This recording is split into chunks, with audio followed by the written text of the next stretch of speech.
Այս видеոն մինչև վերջ նայեք, ես իմ ասելիքը վերջում Кавран, ты просто, я тебя обожаю, ты охеренный мужик. Спасибо, Мои спасибо. огромные благодарность тебе. Ты не злой человек, ты очень доброта у тебя. Ты вообще супер. Спасибо. Я за любовь, да, ты Даже знаешь. я не знаю, как выражаться, честное слово говорю. Говорю.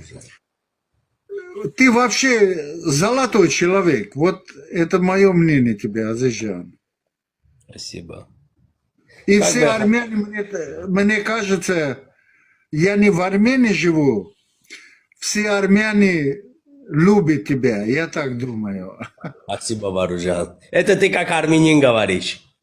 Да. Այ բծա։ Դու տեսել ես ինչեր են արել, ինչեր են անում, Քամրանն ու Քամրանը նմանները ձածածեմ, խան նակազածելը խաչը գցում է ունիտազի մեջ միզում է վրեն։ Տեսել ես ու որպես հայ Մոնթեի նկարով ինչեր անում, հայ դրոշով ինչեր անում։ Ձածածեմն ու Քամրանը գնում էին, կանգնում էին մեր հայ երիտասարդների գերեզմանների վրա ասում էին պղծել ենք։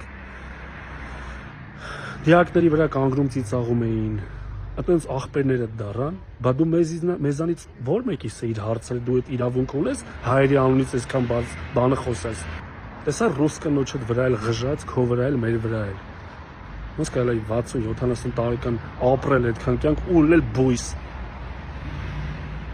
Ուրեմն սրանից հետո ամենայն պատասխանատվությամբ ասում եմ, եթե մեկը կպավ Քամրանին ու նմանատիպ զրույց ունեցավ ջերմը հետը ու հանրության համաձայնությունը ինքը չունեցավ, ինքը շան տղա է։